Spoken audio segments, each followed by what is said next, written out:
Do livro O Caibalion, capítulo 7, O Todo em Tudo. Enquanto tudo está no todo, é também verdade que o todo está em tudo. Aquele que compreende realmente essa verdade alcançou o grande conhecimento. Caibalion. Quantas vezes a maioria das pessoas ouviram repetir a declaração que a sua divindade, chamada por muitos nomes, era todo em tudo, e quão pouco suspeitaram elas da verdade oculta, encoberta por essas palavras tão descuidadamente pronunciadas. A expressão, comumente usada, é uma sobrevivência da antiga máxima hermética acima citada. Como diz o Caibalion, aquele que compreende realmente esta verdade alcançou o grande conhecimento. E sendo assim, permite-nos examinar esta verdade, cujo conhecimento tanto significa. Nesta exposição da verdade, esta máxima hermética está encoberta uma das maiores verdades filosóficas, científicas e religiosas. Nós vos explicamos o preceito hermético a respeito da natureza mental do universo, a verdade que o universo é mental. Ela está dentro da mente do todo. Diz o Caibalion na passagem citada acima, tudo está no todo. Mas note-se também a declaração correlativa, que é também verdade que o todo está em tudo. Esta declaração, aparentemente contraditória, é reconciliável pela lei do paradoxo. E, aliás, uma exata declaração hermética das relações que existem entre o todo e o seu universo mental. Vimos que tudo está no todo. Vejamos agora o outro aspecto do assunto. Os ensinos herméticos são, com efeito, que o todo está iminente, permanece, está inerente, habita no seu universo em cada partícula, unidade ou combinação dentro do universo. Esta expressão é geralmente ilustrada pelos instrutores com uma referência ao princípio de correspondência. O instrutor ensina o discípulo a formar uma imagem mental de uma coisa, uma pessoa ou uma ideia, porque todas as coisas têm uma forma mental. Dando como exemplo, o ator dramático que forma uma ideia de seus caracteres, ou um pintor ou um escultor que forma uma imagem de um ideal que ele procura exprimir pela sua arte. Neste caso, o estudo antes deve compreender que enquanto a imagem tem a sua existência e ser somente sua própria mente, ao mesmo tempo ele, o estudante, autor, dramaturgo, pintor ou escultor, está em certo sentido imanente e permanece, habita na imagem mental. Em outras palavras, toda a virtude, vida, espírito e realidade da imagem mental é derivada da mente imanente do pensador. Considerai isto por um momento e logo compreendereis a ideia. Para tomarmos um exemplo moderno, diremos que Otelo, Iago, Hamlet, Lear, Ricardo III, existiram somente na mente de Shakespeare, no tempo de sua concepção ou criação. E ainda Shakespeare também existiu em cada um desses caracteres, dando-lhes a sua vitalidade, espírito e ação. Qual é o espírito dos caracteres, dos personagens que conhecemos como Micawber, Oliver Twist, Uriah Heep? Será Dickens ou cada um desses personagens um espírito pessoal independente do seu criador? Tem a Vênus de Medici e Madonna de Sistina, o Apolo de Belvedere, espírito e realidade de si próprios, ou representam eles o poder espiritual e mental dos seus criadores? A lei de paradoxo demonstra que as duas proposições são verdadeiras. Consideradas no seu próprio ponto de vista, Micawber é Micawber e é também Dickens. E demais, enquanto que Micawber pode ser dito Dickens, o mesmo Dickens não é idêntico a Micawber. O homem, como Micawber, pode exclamar: o espírito do meu Criador está inerente em mim e, apesar disso, eu não sou ele. Quão diferente é esta da horrível meia-verdade tão estrondosamente anunciada por alguns dos falsos sábios, que enche a atmosfera dos seus gritos: eu sou Deus. Imaginai o pobre diabo de Micawber ou de Iarahip gritando: eu sou Dickens. Ou algum dos humildes bobos das peças de Shakespeare anunciando com grandiloquência: eu sou Shakespeare. O todo está até na minhoca, contudo a minhoca está longe de ser o todo. E até é de admirar que, conquanto a minhoca só exista como uma coisa humilde criada e tem da sua existência na mente do todo, ele, o todo, esteja imanente na minhoca e nas partículas que a formam. Haverá talvez um mistério maior que o de tudo no todo e o todo em tudo. O estudante perceberá no correr da obra que os exemplos dados acima são necessariamente imperfeitos e inadequados, porque representam a criação de imagens mentais na mente finita, ao passo que o universo é criação da mente infinita, e a diferença entre os dois polos a separa. E assim, é simplesmente uma questão de grau, porque em ambas o mesmo princípio está em operação. O princípio de correspondência manifesta-se nelas. O que está em cima é como o que está embaixo, e o que está embaixo é como o que está em cima. E no grau em que o homem realiza a existência do espírito, que está imanente no seu ser, ele subirá na escada espiritual da vida. Eis o que significa desenvolvimento espiritual: o reconhecimento, a realização e a manifestação do Espírito dentro de nós. Procurai não esquecer-vos desta última definição do desenvolvimento. Ela contém a verdade da verdadeira religião. Existem muitos planos de existência, muitos subplanos de vida, muitos graus de existência no universo. E tudo depende do avanço dos entes na escada, cuja ponta mais inferior é a mais grosseira matéria, e a mais superior sendo separada somente pela mais pequena divisão do espírito do todo. Nessa escada da vida, tudo se move em cima e embaixo. Todos estão no caminho cujo fim é o todo. Todo progresso é uma volta à morada própria. Tudo está em cima e embaixo, e apesar de todas as aparências contraditórias. Tal é a mensagem do iluminado. Os preceitos herméticos referentes aos processos de criação mental do universo são que no começo do ciclo de criação, o todo em seu aspecto de existência projeta a sua vontade sobre o seu aspecto de estado, e o processo de criação começa. Dizem que o processo consiste no abaixamento da vibração até que é alcançado um grau bem inferior de energia vibratória, no qual ponto é manifestada a forma mais grosseira possível da matéria. Esse processo é chamado o estado de involução, em que o todo está involuído ou envolvido dentro da sua criação.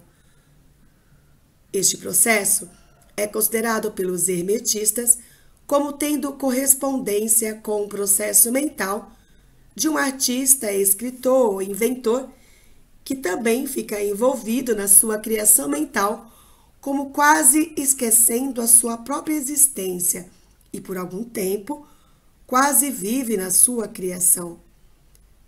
Se em vez de envolvido usarmos a palavra êxtase, talvez possamos dar uma pequena ideia do que queremos dizer.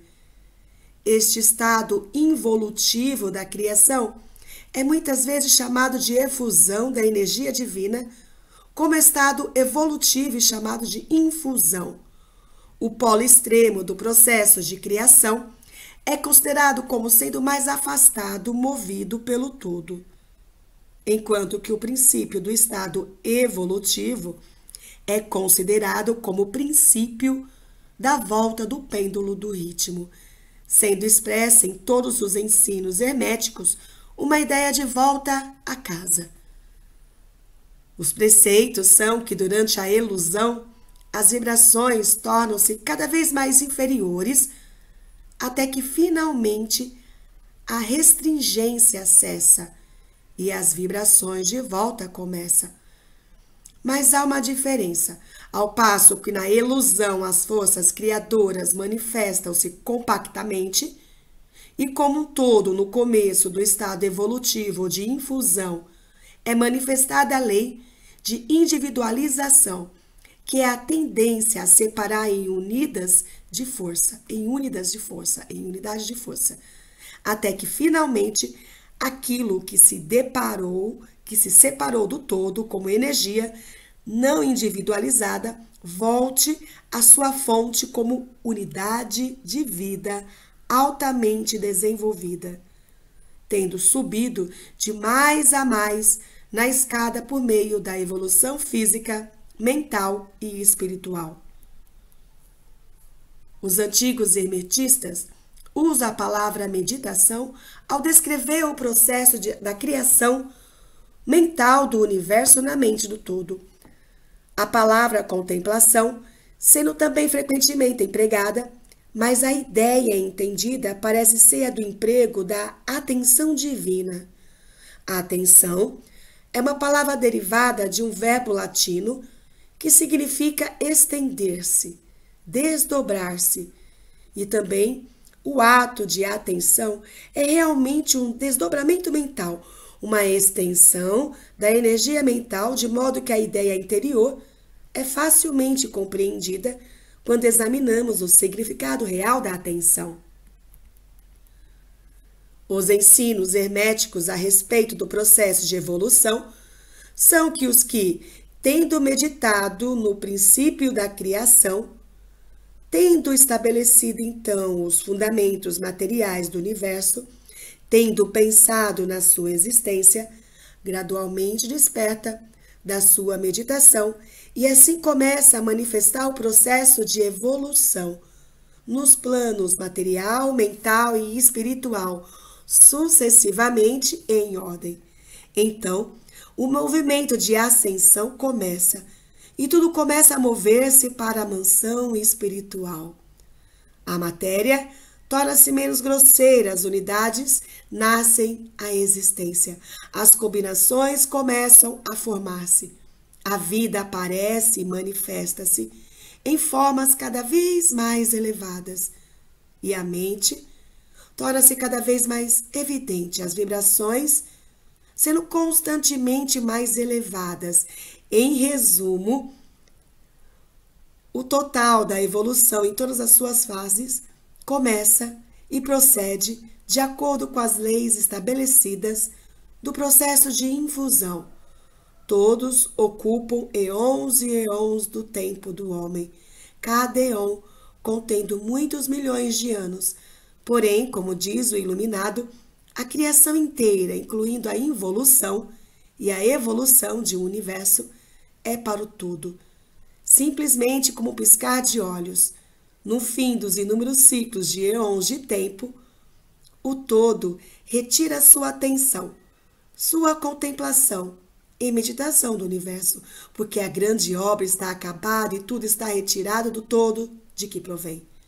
Mas eis o mistério dos mistérios. O espírito de cada alma não é aniquilado, mas sim expandido infinitamente. A criatura e o Criador são confundidos. Tal é a relação do iluminado.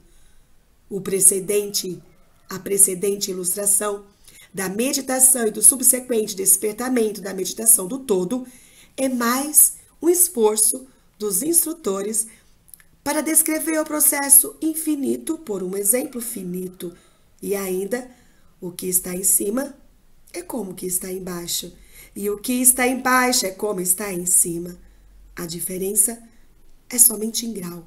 E assim como o todo desperta-se da meditação sobre o universo, assim o homem no tempo cessa de manifestar no plano material e retira-se cada vez mais no espírito presente, que é realmente o ego divino.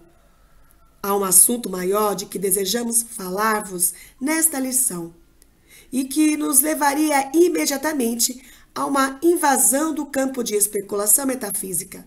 Contudo, o nosso fim é simplesmente mostrar a futilidade de tais especulações. Aludimos à questão que inevitavelmente vem à mente de todos os pensadores que se aventuraram a investigar a verdade. A pergunta é: por que criou todos os universos? A pergunta pode ser feita de diferentes formas, mas a que vai acima é o essencial da investigação. Os homens esforçaram-se para responder a esta pergunta, mas ainda não há resposta digna de nome. Muitos imaginaram que o todo tem muito a ganhar com isso, mas isso é absurdo porque poderia ganhar o todo que já não possua. Outros deram a resposta na ideia que o todo quis que tudo amasse, e os outros que ele criou por prazer e divertimento, ou porque estava só ou para manifestar o seu poder. Todas as respostas e ideias pueris, qualidades do período infantil do pensamento. Outros acreditaram descobrir o mistério, afirmando que o todo achou-se impelido a criar, pela razão da sua própria natureza interna, o seu instinto criador. Essa ideia é mais adiantada que as outras, mas o seu ponto fraco está na ideia de que o todo é impelido por alguma coisa, quer interna, quer externa. Se a sua natureza interna ou instinto criador impele-o a fazer as coisas, então a natureza interna ou instinto criador seria o absoluto em vez do todo, e neste caso, esta parte da proposição está errada. E ainda o todo cria e manifesta, e parece ter muitas qualidades de satisfações em fazê-lo. E é difícil de escapar da conclusão que, em grau infinito, ele poderia ter o que corresponde no homem a uma natureza inata, a um instinto criador correspondente ao infinito, desejo e vontade. Não poderia agir sem querer agir, e não poderia querer agir sem desejar agir, e não desejaria agir sem satisfação nisso. E todas essas coisas pertenceriam a uma natureza infinita e podem ser consideradas como estando de acordo com a lei de correspondência. Mas ainda preferimos considerar o todo como agindo inteiramente livre de toda influência, tanto interna como externa. Isto é o problema que se apoia na raiz da dificuldade e a dificuldade que se apoia na raiz do problema. Falando estritamente, não se poderá dizer que haja uma razão para o todo agir, porque uma razão implica uma causa, e o todo está acima da causa e do efeito, exceto quando ele quer tornar-se causa, tempo em que o princípio é posto em movimento. Assim, dizeis o assunto é incompreensível, justamente como o todo é incognoscível. Justamente como dizemos simplesmente que o todo é assim, também somos obrigados a dizer que o todo age porque age. Enfim, o todo é toda razão em si mesma, toda lei em si mesma, toda ação em si mesma.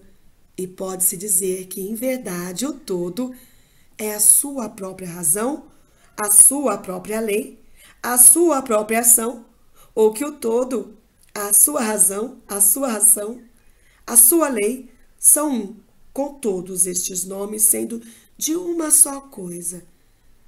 Na opinião dos que vos dão estas lições, a resposta se encerra no próprio íntimo do todo, junto com seu segredo da existência. A lei de correspondência, na nossa opinião, compreende somente esse aspecto do todo, que pode ser chamado aspecto de estado. O lado oposto deste aspecto é o aspecto de existência, no qual todas as leis perdem-se na lei, Todos os princípios emergem no princípio, e o todo, o princípio, a existência, são idênticos entre si, uns aos outros. Por isso, as especulações metafísicas sobre esse ponto são fúteis. Entramos aqui no assunto simplesmente para mostrar que conhecemos a pergunta e também o absurdo das respostas ordinárias das metafísicas e teologias. Em conclusão, poderá ser de interesse aos estudantes dizer-lhes que, apesar de muito dos antigos e modernos preceitos herméticos tenderem a aplicar o princípio de correspondência a essa questão, com o que resulta a conclusão da natureza íntima, mesmo assim, as lendas contam que Hermes o Grande, sendo interrogado sobre essa questão pelos seus adiantados discípulos, respondeu-lhes, fechando seus lábios com firmeza, e não dizendo uma palavra, indicando que não havia resposta.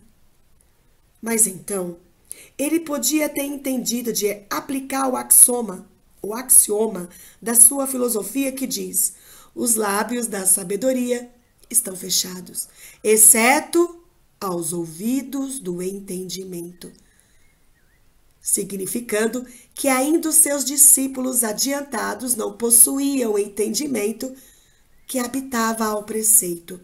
Seja como for, se Hermes possuía o segredo, ele deixou de o comunicar. E, embora o mundo tome muito interesse, os lábios de Hermes estão fechados a esse respeito. E quando o grande Hermes hesitou em falar, qual mortal poderá atrever-se a ensinar? Porém, deveis lembrar que, ainda que seja aquela resposta deste problema, se porventura há uma resposta, permanece a verdade que, enquanto tudo está no todo, é também verdade que o todo está em tudo. O preceito é enfático e podemos acrescentar-lhe as palavras conclusivas de citação. Aquele que compreende realmente essa verdade alcançou o grande conhecimento. Capítulo 8. Os planos de correspondência. O que está em cima é como o que está embaixo, o que está embaixo é como está em cima. O segundo grande princípio hermético explica a verdade que há uma harmonia, uma correlação e correspondência entre os diferentes planos de manifestação, vida e existência. Esta afirmação é uma verdade porque tudo que está incluído no universo emana da mesma fonte, as mesmas leis, princípios e característicos se aplicam a cada unidade ou combinação de unidades da atividade. Assim, como cada uma manifesta seus fenômenos no seu próprio plano. Para um fim de conveniência do pensamento e do estudo, a filosofia hermética considera que o universo pode ser dividido em 3 grandes classes de fenômenos, conhecidas como os 3 grandes planos denominados: 1. O grande plano físico, 2. O grande plano mental, 3. O grande plano espiritual. Essas divisões são mais ou menos artificiais e arbitrárias, porque a verdade é que todas as 3 divisões não são senão graus ascendentes da grande escada da vida, o ponto mais baixo da qual é a matéria não diferenciada e o ponto mais elevado, o espírito.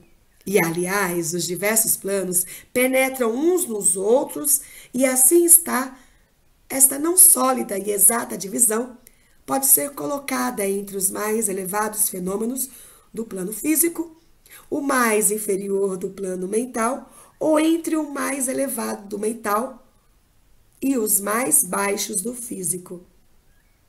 Enfim, os 3 grandes planos podem ser considerados como os 3 grandes grupos de graus de manifestação vital.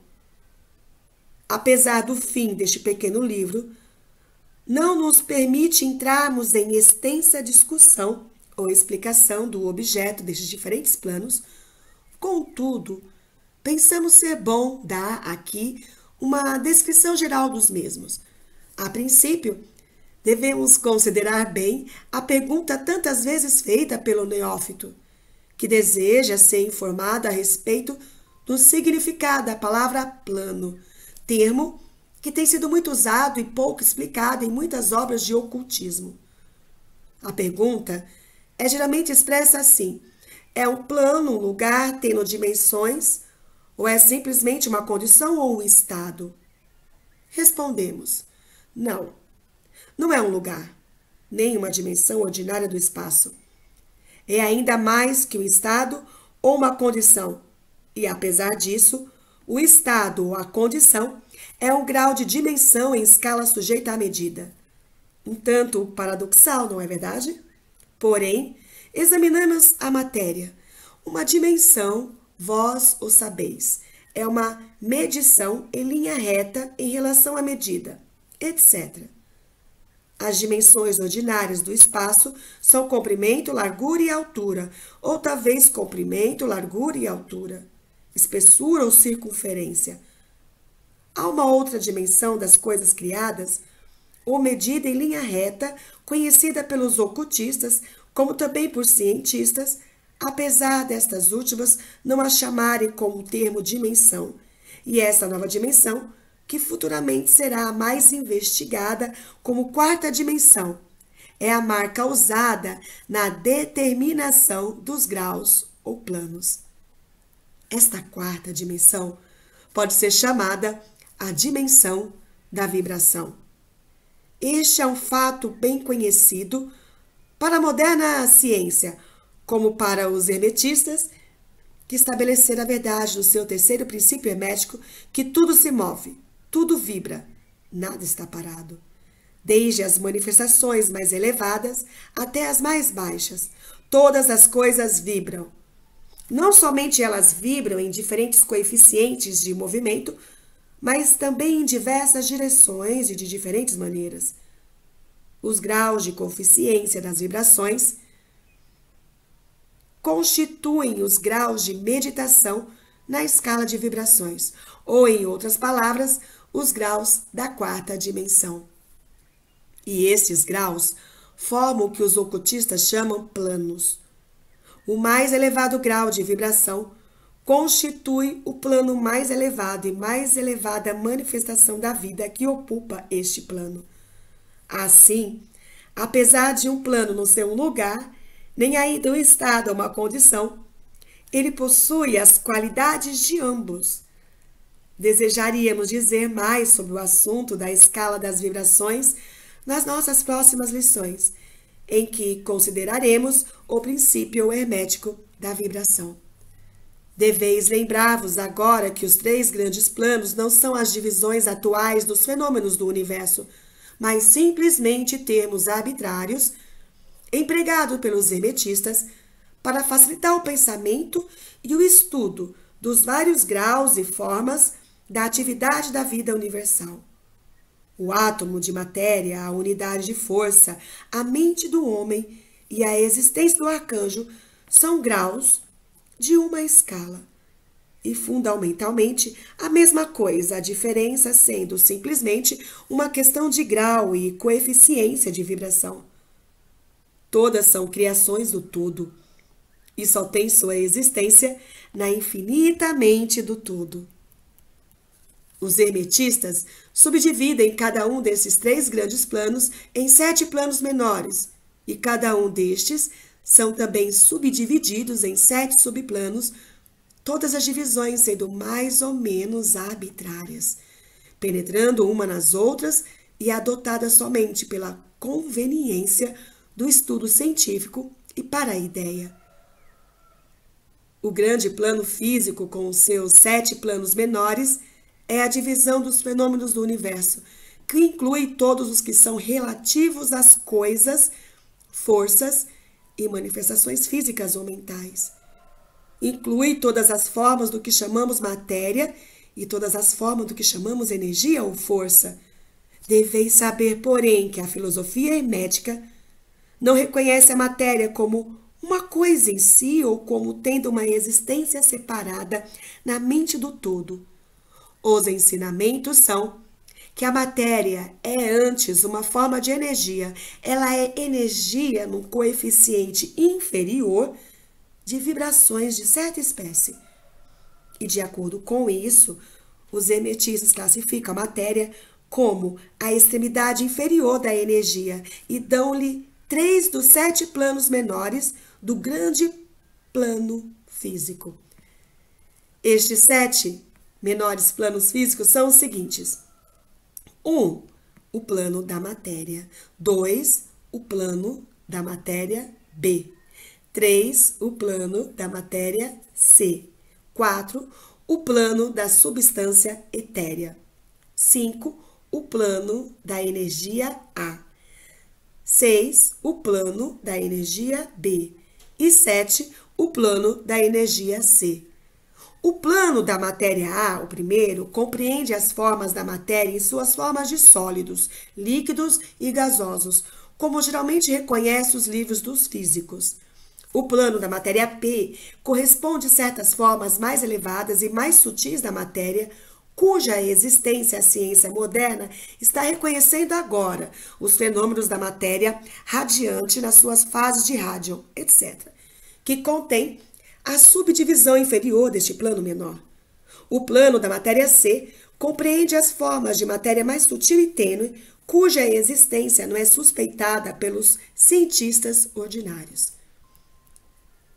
O plano da substância etérea compreende o que a ciência chama o éter, uma substância de extrema tenuidade e elasticidade que penetra todo o espaço do universo e age como mediador para a transmissão de ondas de energia como a luz, o calor, a eletricidade, etc.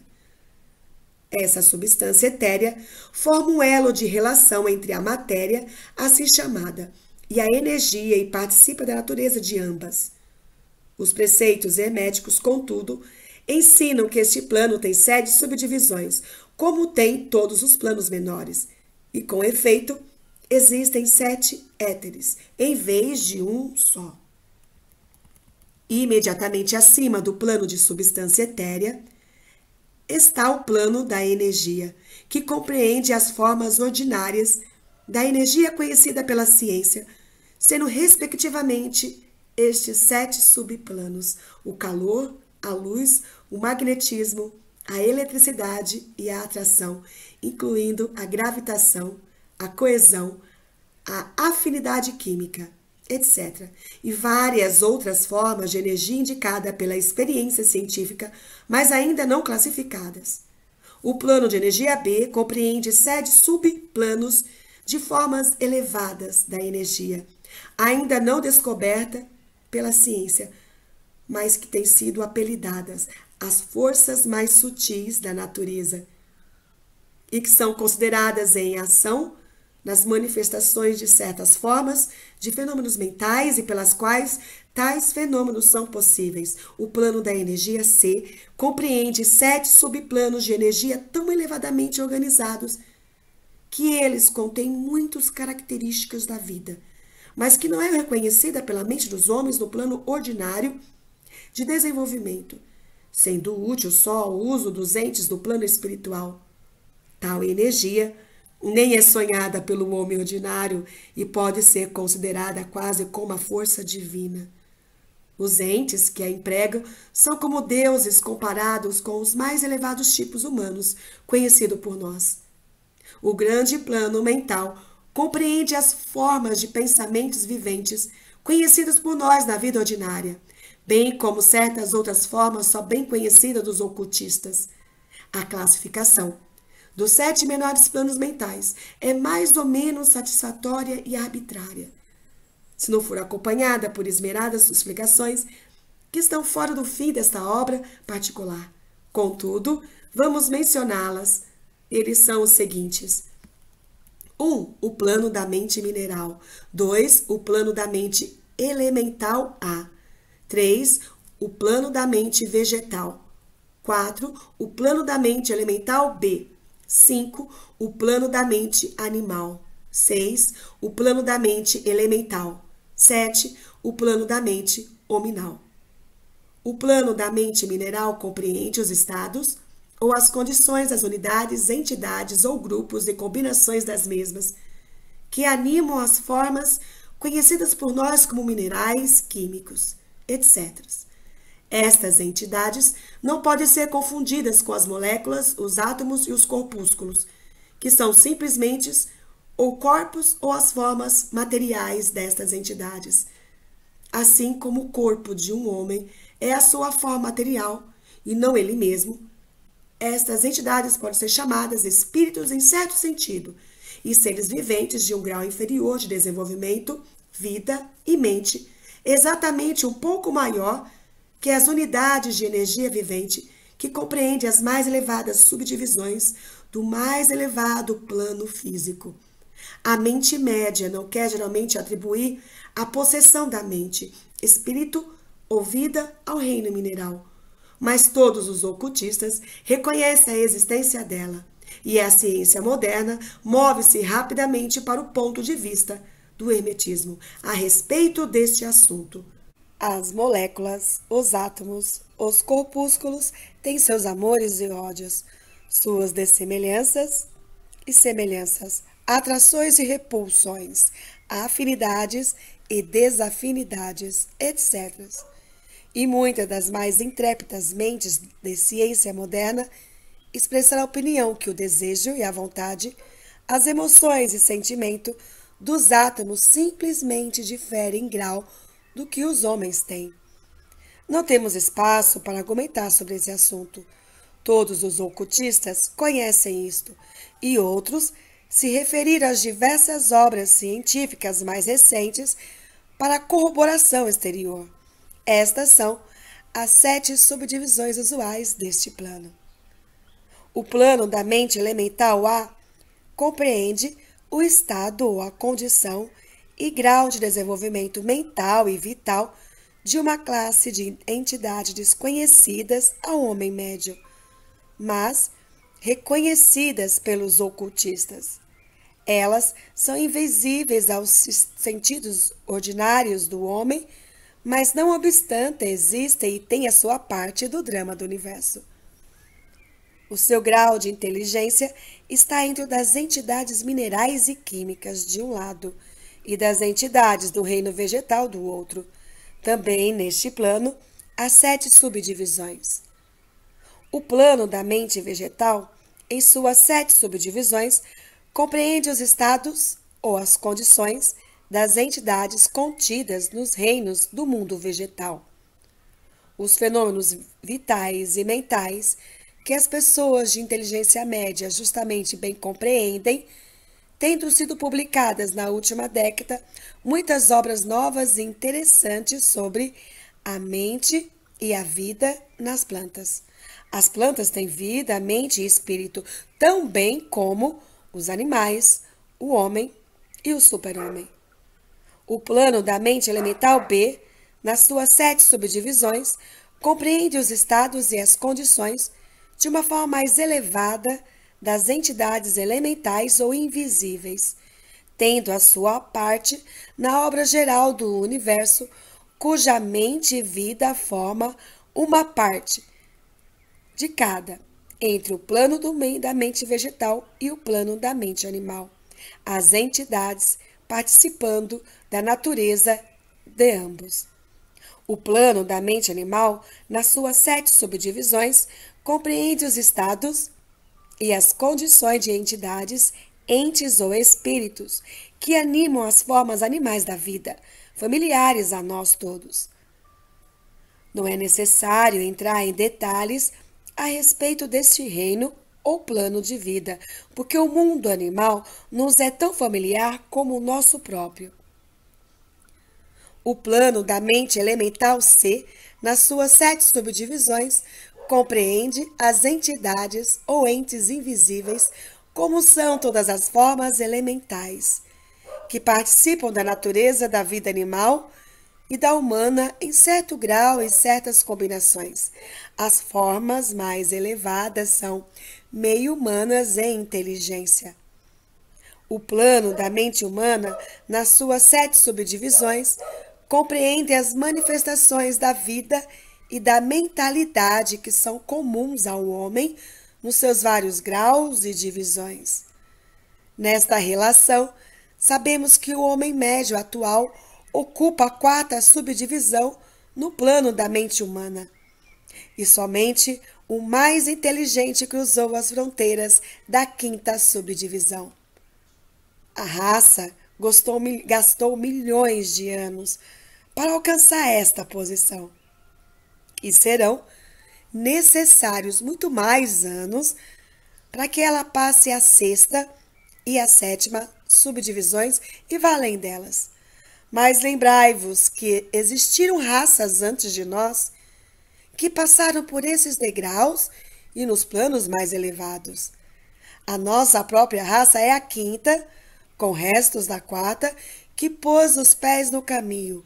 Contudo, há alguns espíritos avançados da nossa própria raça que ultrapassaram as massas e que passaram a 6ª e a 7ª subdivisões, e muito poucos entes estão acima deles.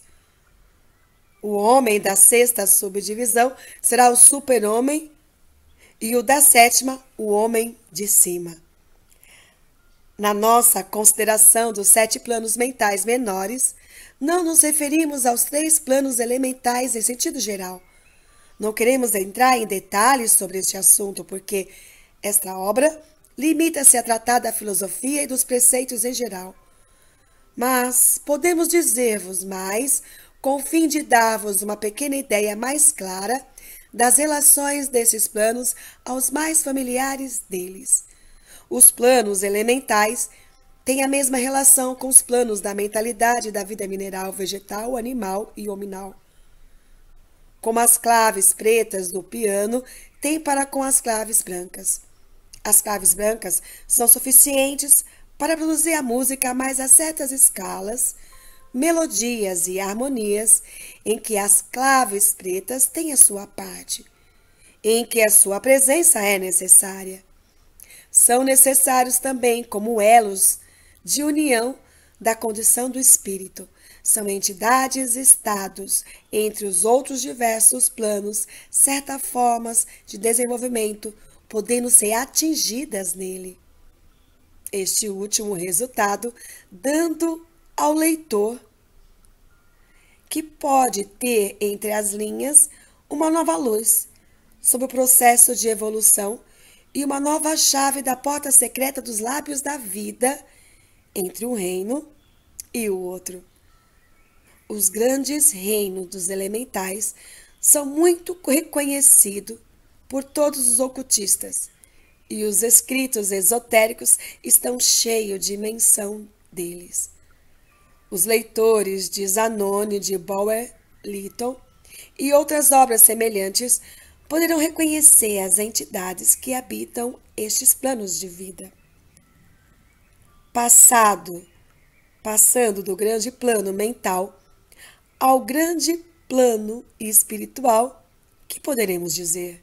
Como poderemos explicar esses estados mais elevados do ente da vida e da mente, as mentes ainda inábeis para compreender e entender as mais elevadas subdivisões do plano da mente hominal? A tarefa é impossível. Poderíamos falar só nos termos mais gerais. Como pode a luz ser descrita a um homem nascido cego? Como explicar o açúcar a um homem que nunca comeu coisa doce, ou a harmonia em que nasceu surdo?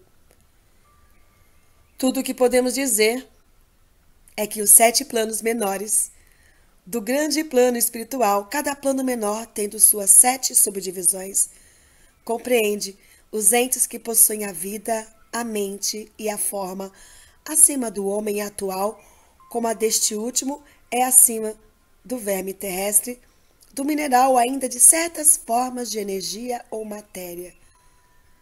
A vida destes entes é tão transcendental para nós que ainda não podemos perceber nos detalhes dos mesmos. As suas mentes são tão transcendentes que, para eles, nos parecemos pensar um pouquinho. E os nossos Processos mentais lhes parecem simplesmente como um processo material. A matéria de que as suas formas são compostas são dos planos mais elevados da matéria. Contudo, muitos disseram que eles estão presos na pura energia. O que se poderá dizer de tais entes? Nos 7 planos menores do grande plano espiritual, existem entes que poderíamos chamar anjos, arcanjos, semideuses. No plano menor mais baixo, vivem essas grandes almas que chamamos mestres e adeptos. Acima deles, fica a grande hierarquia das hostes angelicais, inconcebíveis ao homem, e acima destas ficam os que podem ser chamados sem irreverência. Os deuses, tão elevados na escala da existência, estão eles, pois que a sua existência, inteligência e poder são semelhantes aos atributos pelas raças de homens às suas concepções de divindade. Estes entes estão ainda além dos mais elevados voos da imaginação humana, e o epíteto divino é o único que lhes é aplicável. Muitos destes entes, como também as hostes angelicais, tomam muito interesse nos negócios do universo e têm uma parte importante neles. Estas invisíveis divindades e anjos protetores estendem a sua influência livre e ocasionalmente no processo da evolução e do progresso cósmico. A sua ocasião, intervenção e assistência nos negócios humanos criou as muitas lendas, crenças, religiões e tradições da raça passada e presente. Eles muitas vezes impuseram ao mundo seus conhecimentos e poderes conforme a lei do todo. Mas ainda mesmo os mais elevados desses entes adiantados existem simplesmente como criações da mente do todo e são sujeitos aos processos cósmicos e às leis universais. Eles são ainda mortais. Podemos chamá-los deuses comparados conosco, mas ainda são os irmãos mais velhos da raça, as almas mais avançadas que ultrapassam seus irmãos e que renunciaram ao êxtase da absorção pelo todo, com o fim de ajudar a raça na sua jornada para subir o caminho. Mas eles pertencem ao universo e estão sujeitos às suas condições. São mortais e o seu plano está abaixo do plano do espírito absoluto. Somente os mais avançados hermetistas são aptos para compreender os mais ocultos preceitos a respeito dos estados de existência e dos poderes manifestados nos planos espirituais. Os fenômenos são tão superiores ao dos planos mentais que uma confusão de ideias resultaria certamente se atentássemos em descrevê-los. Somente aqueles cujas mentes foram muito adestradas nas linhas da filosofia hermética, por muitos anos certamente que esses transportam consigo de outras encarnações o conhecimento adquirido previamente. Podem compreender justamente o que é significado pelo ensinamento sobre este plano espiritual. E muitos desses preceitos secretos são considerados pelos hermetistas como sendo sagrados, importantes e perigosos para a disseminação ao público em geral. Os estudantes inteligentes podem reconhecer que significamos com isso a ideia que a significação da palavra espírito, como é empregada pelos hermetistas, é semelhante à de poder vivente, força anitriata, essência oculta, essência da vida, etc., que não deve ser confundido com o termo usual e comumente empregado em relação com os termos, isto é, religioso, eclesiástico, espiritual, etéreo, santo, etc. Aos cultistas, a palavra espírito, se empregado no sentido de um princípio animado, entendendo como ideia de poder, energia vivente, força mística, etc. E os ocultistas sabem que o que é conhecido por ele como poder espiritual pode ser empregado para o mal como para o bom fim, em concordância com o princípio de polaridade, fato que foi reconhecido pela maioria das religiões nas suas concepções de Satã, Beuzebu, o diabo, Lúcifer, anjos caídos, etc. E assim, os conhecimentos a respeito destes planos foram conservados no Santo do Santo, na câmara secreta do templo de todas as fraternidades esotéricas e ordens ocultas. Mas podemos dizer aqui que aquele que atingiu os poderes espirituais superiores e empregou-os mal tem um terrível destino para si na história, e a vibração do pêndulo do ritmo inevitavelmente lançá-lo-á no extremo mais baixo da existência material, de cujo ponto ele tem de fazer a sua caminhada de prisão espiritual pelas muitas voltas do caminho, mas sempre com a tortura de ter sempre consigo uma ligeira memória das alturas de que caiu por causa das suas más ações. A lenda da queda dos anjos tem uma base nos fatos atuais, como sabem todos os ocultistas avançados. Os esforços para poderes egoístas no plano espiritual inevitavelmente traz como resultado no espírito egoísta a perda de sua balança espiritual e a queda do mesmo que foi elevado previamente. Mas ainda para tal alma é dada a oportunidade da volta, e ela toma o caminho de volta, pagando a terrível penalidade de acordo com a invariável. Uma conclusão, vamos agora levar-vos que, relativamente de acordo com ele, ao princípio de correspondência que contém a verdade, o que está em cima é como está embaixo, e o que está embaixo é como está em cima. Todos os 7 princípios herméticos estão em muitas operações, em todos os diversos planos físicos, mental e espiritual. O princípio da substância mental aplica-se a todos os planos, porque tudo nasceu na mente do todo. O princípio de correspondência se manifesta em tudo, porque há uma correspondência, harmonia e correlação entre os diversos planos. O princípio de vibração se manifesta em todos os planos. Com efeito, a verdadeira diferença que faz os planos resulta da vibração. Como explicamos? O princípio de polaridade manifesta-se em todos os planos, porque os extremos dos polos são aparentemente opostos e contraditórios.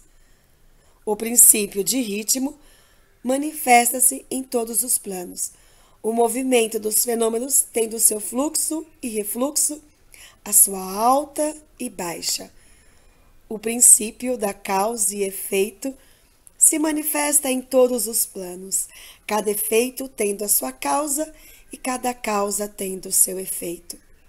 O princípio de gênero manifesta-se em todos os planos, sendo a energia criadora sempre manifestada e operando ela pela linha dos aspectos masculinos e femininos.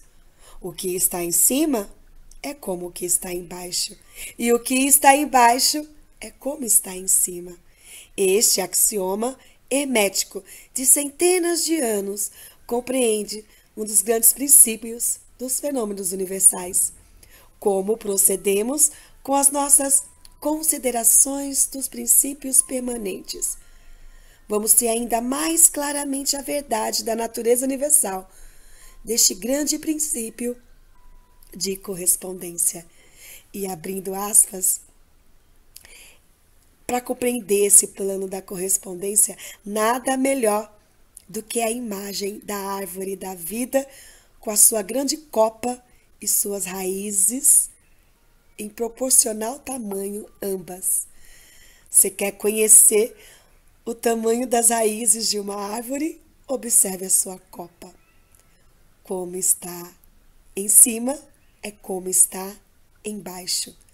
E quanto mais a gente é perceptível para sentir, para aquietar-se e perceber o mundo à nossa volta e dentro de nós, mais vamos percebendo e vamos sentindo além de nós e dentro de nós. Porque somos seres em expansão. Não existe um fim, porque o todo é tudo e nós estamos em expansão. Daí, a grande capacidade do ser humano é aquietar-se para desenvolver a sua capacidade de percepção, perceber-se no mundo, perceber o outro como extensão de si mesmo. E uma outra imagem para nos ajudar a perceber as camadas da vida, né? É lembrarmos da cesariana, né? Tem 7 camadas. E quando se corta essas 7 camadas, chega-se a uma outra vida que está dentro de nós, contida em nós. Quando a gente pensa que já chegou no ápice, lá é o início de um novo degrau, né? Para se explorar. Não tem fim. É uma jornada. Uma jornada porque tudo está em expansão.